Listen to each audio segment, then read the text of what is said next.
Welcome into episode 117, Gracefully and Frankly. She is, let me check here. Yeah, she still is, Lisa Brandt. And she's Erin Davis. And you kissed the ground like you said you were going to when you got home to Canada. Yeah, I did. The ferry landed in Victoria, and I wanted to get out of the car in customs, and I thought, well, that's a real good way to get tasered.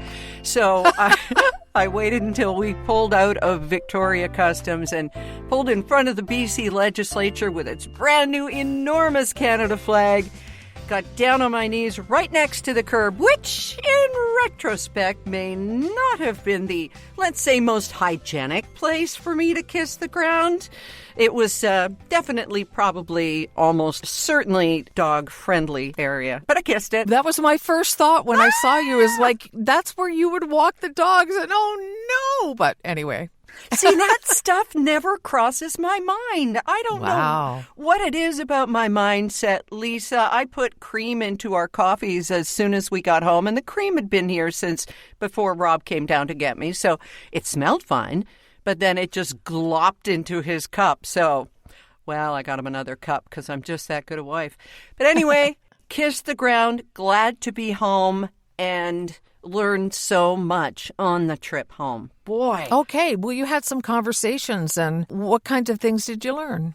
Well, mostly there are some people who are oblivious to this. I mean, maybe she was Sasquatch. Maybe she was the one unicorn that I happened to have a conversation with. But you know me, I talk with everybody.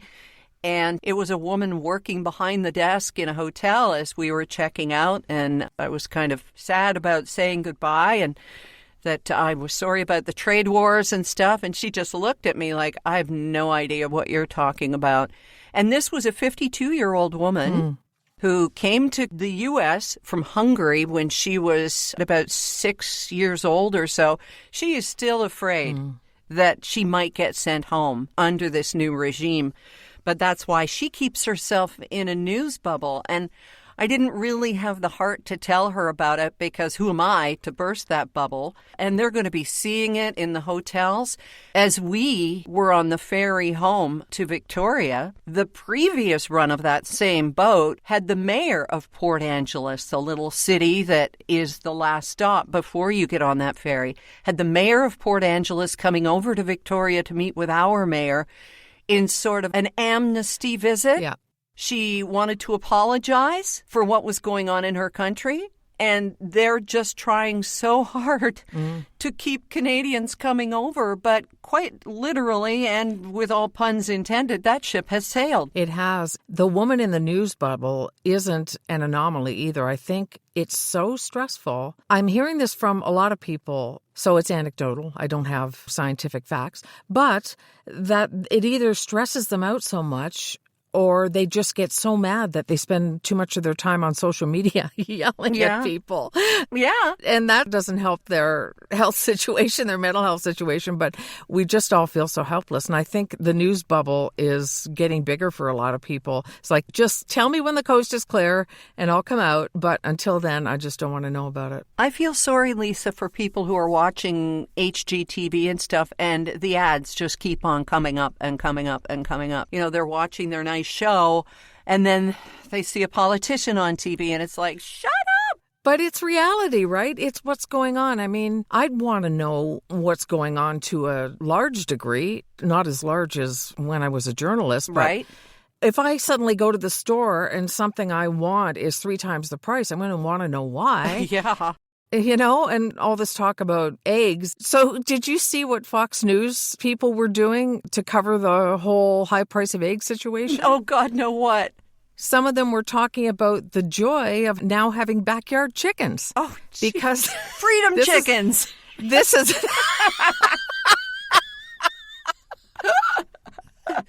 Send your money and we will send you a freedom chicken. Yeah, a chicken in every backyard.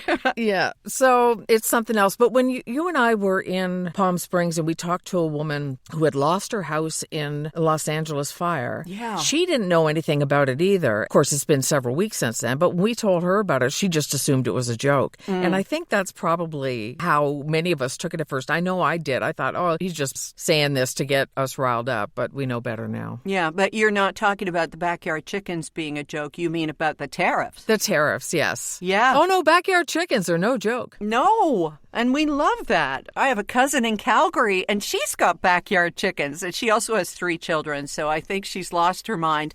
Or she would tell you she has, but yeah, backyard chickens are wonderful, but if you're counting on them for your eggs, I think once you factor in the cost of it all, does it make any sense? And the poop and the feathers and the noise and... Yeah, but here's something else that shoppers here in Canada are doing, and I just saw this the other day, and now you may notice it when you're out grocery shopping.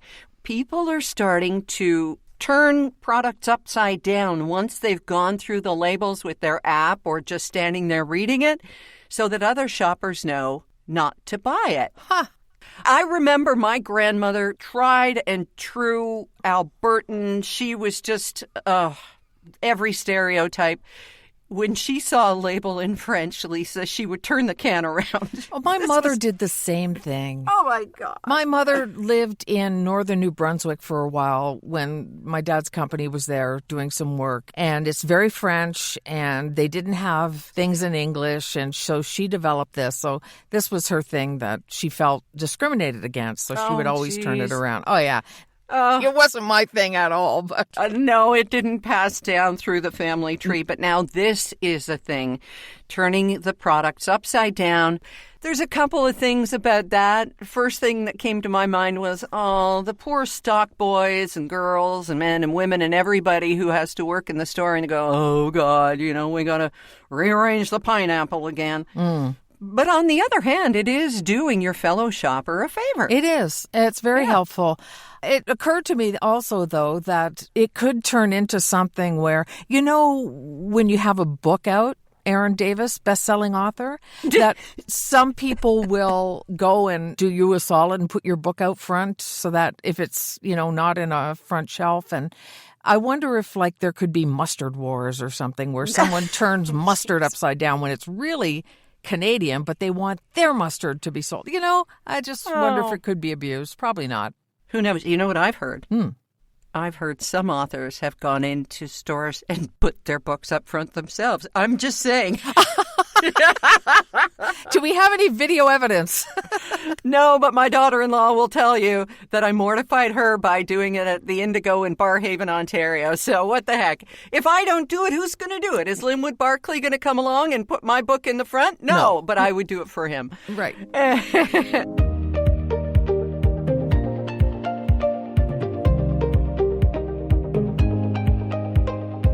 Here's a product that you can always see front and center if you are at London Drugs or wherever you buy the best supplements. And we have big news, a percentage increase that helps you for a change. Right. Now, when you go to sierrasil.com and check out the joint formula and the other great products they have, even pet chews, which I actually consider getting. Do you know what they taste like? Probably a pet. No, the dogs like them. They do like them because they taste like fun and they are chewy. They're not hard. Your dogs have good taste. Instead of 10% off when you make your purchase, now it's 14% off with our code. Yeah, it all ties in with Joint Formula 14.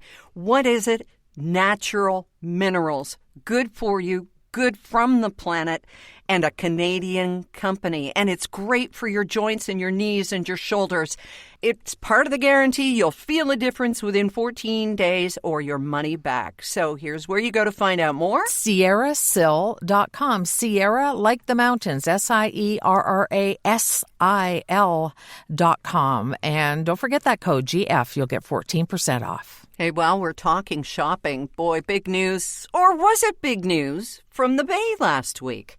Yeah, seeking creditor protection. I mean, Hudson's Bay, it's almost better in myth anymore than it is in reality. I don't know.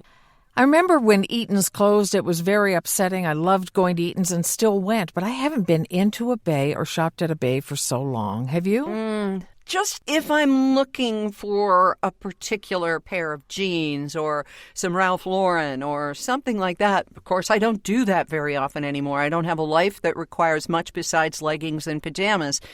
But I would go in there looking for a dress for an event and that sort of thing. Right. And this is the reaction we've seen since the news dropped last week. And then following up, it's going to be under creditor protection. And then comes the news. They're going to probably shutter half the stores because they weren't making payroll. And of course, it's not stores. It's the people who are in them, who are working in them. And it's so sad. And most of it is they let it die on the vine. The American equity company that bought it just didn't keep stock up, didn't give it the love that it needed to survive. Is that coming from regular people or from retail analysts? Because it's easy to say that Americans would let it die, but have we been going into it and shopping it? And retail is changing. The whole landscape is changing. So I'm skeptical that it was just left on the vine to die. I mean, the owners own Lord & Taylor, and they closed that up. At least the Bay was still open. I don't know. You know what? You make a very good point. It becomes a vicious circle.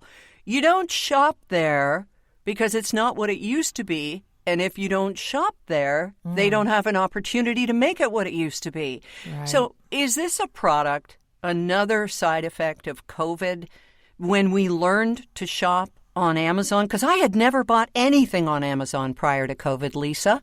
I'm trying to think if I did. I think you're probably right. We just got used to things coming to our door. Yes, exactly. And I have tried to support the Bay by ordering, let's say, those jeans. And you got to go, okay, you have to order up to $100 for free shipping. All right, well, then send them to the store and I'll pick them up. And if I recall correctly, there was a fee to send them to the store. So it was just like, you're not helping me to help you. So I'll just shop the streets of Sydney or buy them when I went shopping with you and found the brand I liked. So, yeah, it's a confluence of things, isn't it? I think it is. It's not just one thing. So what are your memories of the Bay? The classic Bay. The classic Bay. Oh, the big Bay, baby. It was the one at Yonge and Queen where Don Daynard and I did the morning show for a week or two around Christmas from the corner window, usually where they had other dummies. But in this case, it was us. It wasn't until the second year, Lisa, that I begged them to put some space heaters in there because it was cold. That window was never insulated to keep you warm. Right. But it was a great chance to meet the listeners and to remind yourself not to have resting bitch face while you're thinking, because people are looking at you when they're driving by or honking their horns or bringing cookies or any of those wonderful things. It was there in the winter of 1990 that I announced that I was pregnant with Lauren. So that was pretty special. And they used to pay us in gift certificates. Nice. So you got yourself a nice, I got Hudson's Bay coats, which I think we've sold online since because of the colonialism now, too. That's another thing that comes with the Bay is the weight of what they did to the country. Yeah. In addition to helping to form the country. So, so complicated. It is. Yeah. So those are my memories. Years ago in Lachine, Quebec, Derek's aunt went into long-term care, and she needed everything. She had this apartment, but her home was, how do I put this, uninhabitable. It had bed bugs and, it was just, all sorts of stuff. So my sister-in-law, Barb, and I, money was no object with Auntie Barb. So my sister-in-law, Barb, and I went to the Bay, her favorite store where everybody knew her by name. Wow. And went on a shopping spree. And we bought Bay blankets, and we bought a couch and a bed and a dresser. And we just went crazy buying stuff. And it was so much fun. I've never been on a shopping spree like that before, even though it wasn't for me, with no budget. Just get it. It was so fun. Whoa, that is fun. It's like winning a lottery or something like that. Yeah. And then we laid it all out and we put the whole place together and we had it all together before she got there. And the first thing she said was, who thought that couch was nice? So, you don't always win, but we did our best. Oh, that's neat. Well, everybody has a memory of the Bay, just as we did with Eaton's and Simpson's. Which brings me to this question, Lisa. Do you think that when people say bring back Zellers, is that nostalgia for the time in your life when you shopped at Zellers? Like, I remember going to Zellers because it was next to Thorncliffe Bolorama and buying $3, probably flammable, sleepers for Lauren. Yes. But yay, that was fun. But did I love Zellers? No. Am I the weirdo here or what? No, I don't think so, because I talked to a friend who waxes nostalgic about byway underwear. Speaking of waxing. Byway underwear was the best fit, the cheapest, and all this stuff. And I actually asked her, if Byway came back, would you just go flying in and getting underwear? Oh, no, I wouldn't wear that stuff anymore. It's too flimsy. But she liked to reminisce about it, because back in the day when she had less money and all these other things, she could buy a dozen Byway pairs of underwear. Right. And I think, yeah, that's what it is. It is for a time in our lives, because we evolve through different places that we like depending on what we do. I used to love to go to IKEA all the time, even just to look. And I don't live near an IKEA. And even when I go near one, I don't go in. Right. It's not my thing anymore. There's nothing wrong with it. I still like the house section. I like to look at it. But I think it was at a certain time in life. I have no room anymore. Well, not when you're making things like lamps. You made a beautiful lamp on the weekend. What the heck? Oh, thanks. It's a bit of a trend, I guess. You know what I learned, Erin, is that we are not in the targeted age group to get ads on Facebook or wherever else about these lamp classes, because everybody I know who's under 50 has seen these ads. I never saw one. You know how they target it? They pick people by age and everything. Oh, sure. Yeah. So I went with a younger friend, and we made these lamps, and they do it in cities all over the country, and it's become a bit of a thing. And it's mosaic, and it's cute, and it's very forgiving. So when you mess up, which you obviously will, and I did quite badly, it still looks beautiful. Well, it sure didn't look like you'd messed up badly to me. And please put it on our Gracefully and Frankly Facebook page so that everybody can see it. I thought it was absolutely stunning. Well, thank you. I picked the teeny tiniest one. It was really fun. It's a lot of fun. And could we have done it at home? Probably. But was it more fun? Oh, yeah. And they had every kind of tile and bead and everything there. And it was a really good time. It was very Turkish. They had Turkish tea and Turkish treats, and it was nice. I love it. So, okay, let me ask the question I ask of my card-making sister, Leslie, all the time. Did it cost you about $200 to make a lamp you would have bought for $40? No, it cost about $100 for the whole 2.5-hour class. Good. And the lamp and everything you need to make it. I thought that was pretty good. It is good. And best of all, you got out and you were with other people. And that's what we have to do, right? Right. And that's what I'm trying to do more of, even when I feel like locking myself away like a Rapunzel, trying to get out more. I thought you were going to see Republican. You see, this is how my head goes. No. Locking myself away like a Republican. No, I see. I'm sorry. I just expected to hear that. That's so weird. That's not how I roll. And speaking of Republicans, we have a new Liberal leader, soon to be prime minister for a while anyway. Yeah, that, of course, happened on Sunday. Mark Carney, 85.9%. Holy Hannah. That was what you used to call a landslide. Mm-hmm. Still do. But you know what I found really interesting is that, and I didn't know this, maybe you knew this, he is godfather to Chrystia Freeland's son. Huh. It makes sense. I mean, they knew each other, but who knew they were such close friends? Yeah. Of course, this will be Poilievre's new attack ad that, Mark Carney is the godfather. I have to ask you something totally off base about him, but it's just struck me. What? When I saw his age, did you not think he was older than us? Oh, I heard he's the first prime minister born in the 60s. So how old is Carney? 59. He's 3 years, almost 4 years younger than us, and I was actually shocked. Now, I think I've got a delusion problem. I think I look younger, we look younger than we actually do, because I just expected him to be in his mid to late 60s. Huh. That didn't occur to me. He looks like he's got Rob's haircut, but I know he's not Rob's age.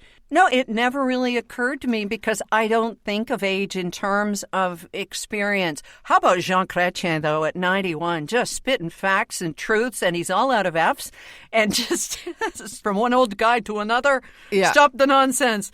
Yeah, it was great. Now, him I knew was older, but anyway. Yeah, definitely. Okay, yeah. Remember, we're not Carney's age, but we're not Chrétien's age. I don't even know how old Trudeau is. It just doesn't matter to me. I'm so evolved, Lisa. I don't see age. Oh, please. Just in the mirror, so shut up. And I don't mean to say he looks old. I just thought, don't you look at people and say, are they older or younger than me? I do that all the time. Don't you look at other people and go, oh, that person's younger than me, or that person's older than me, or whatever? Do you ever do that?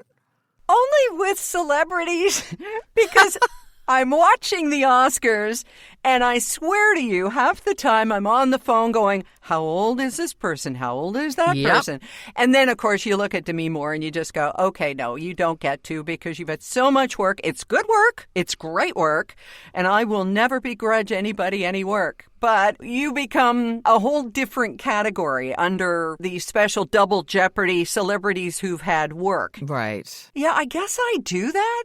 Yeah. Is it a way of making ourselves feel like, I'm holding up pretty well? It's not to diminish ourselves, I hope. No, and I don't think it's even just about aesthetics. I think it's also about, okay, my brain anyway goes, all right, if something goofy happens, you're not going to talk to that person because they're going to look at you like an old fart and they're not going to care what you say. But this one over here might be relatable.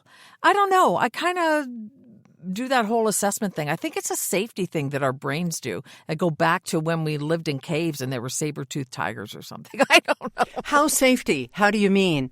Well, it's kind of like almost if you're on a plane. Is that person really going to be able to open that door? They better be able to, damn it. Or just assessing your surroundings. And it's not a conscious, oh my goodness, something's going to happen thing. It's just sort of being aware. And I think women are very good at that for a variety of reasons. And maybe it's not everybody. It's a Lisa thing. No, it's not. It's a writer thing. You're always observing people around you. And we are a little judgy, let's be honest.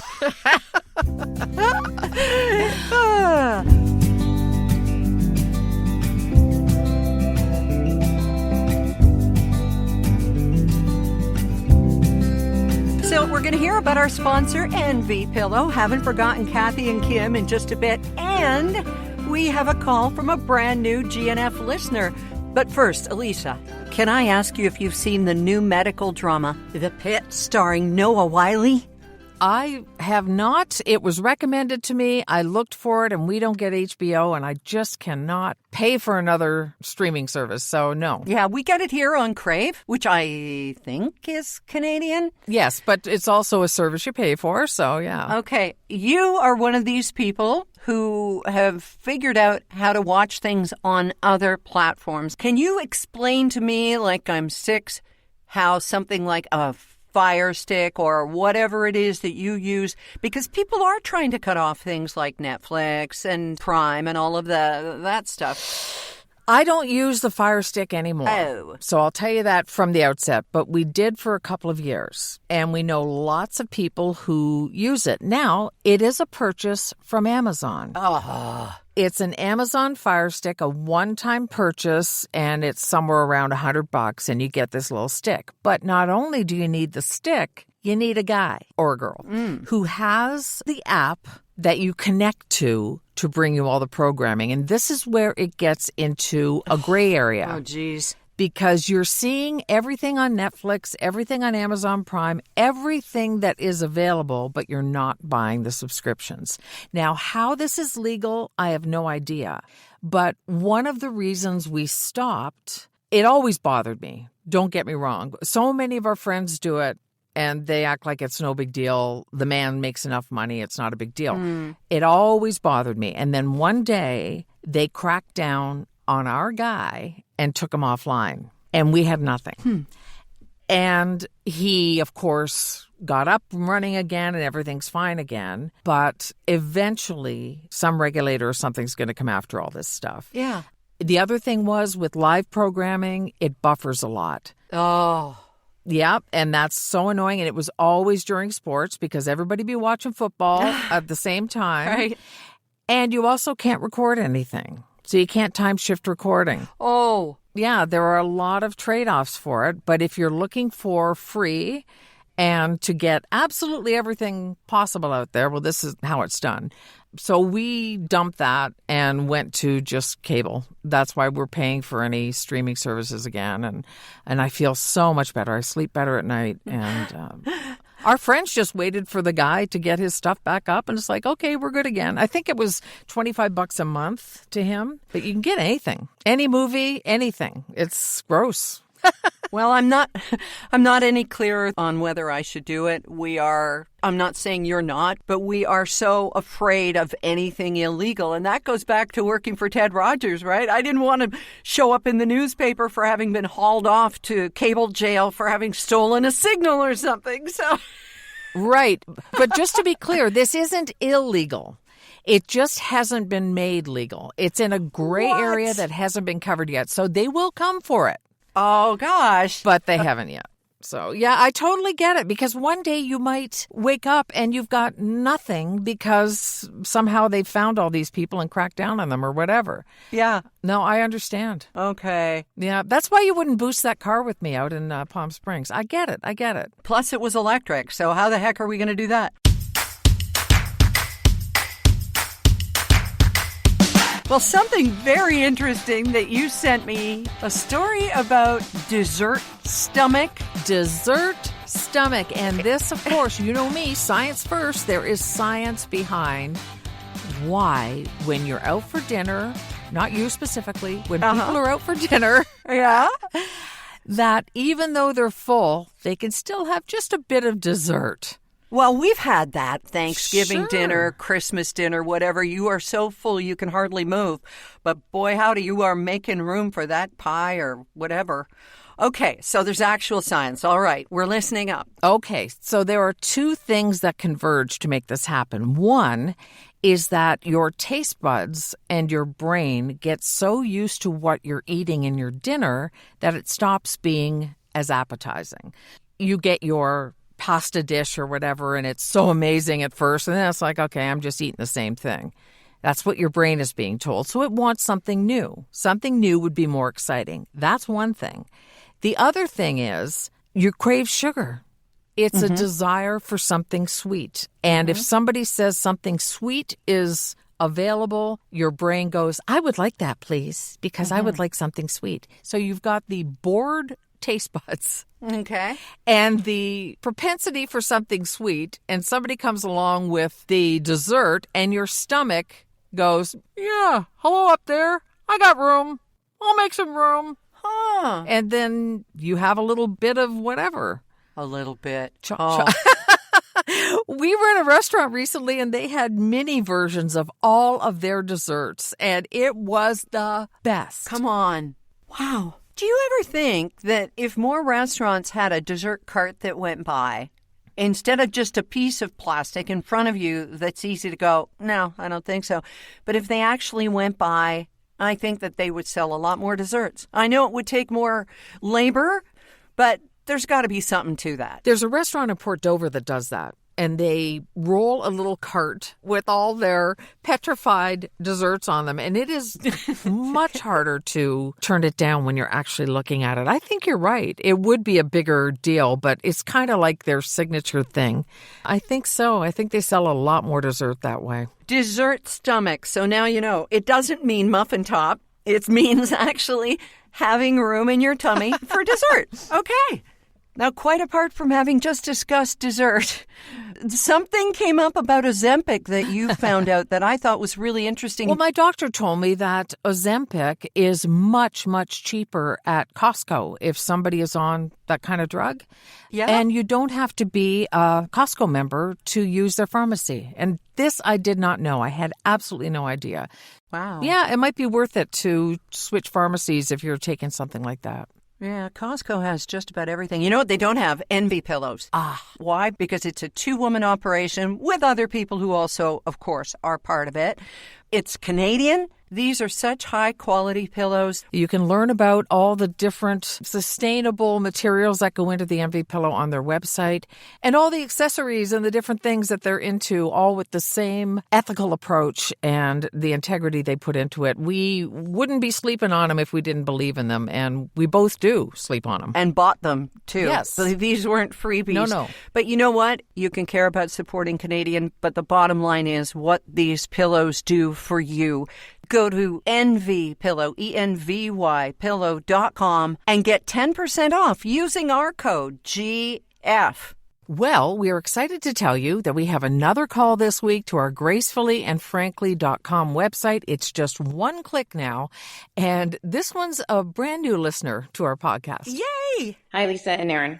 I'm a new listener in Kitchener, Ontario. My name's Samantha. I listened to episode 116, and oh my goodness, you made me laugh out loud with the shredded cheese. First of all, rinsing cheese, ooh. But second of all, the hilarious perspective book title, To Have Time to Shred the Cheese. That title is awesome. And also, by the way, I do shred my own cheese. I bought myself an inexpensive food processor, and it takes minutes to do it. Hope you guys have a great day, and thanks for the laughs. Great!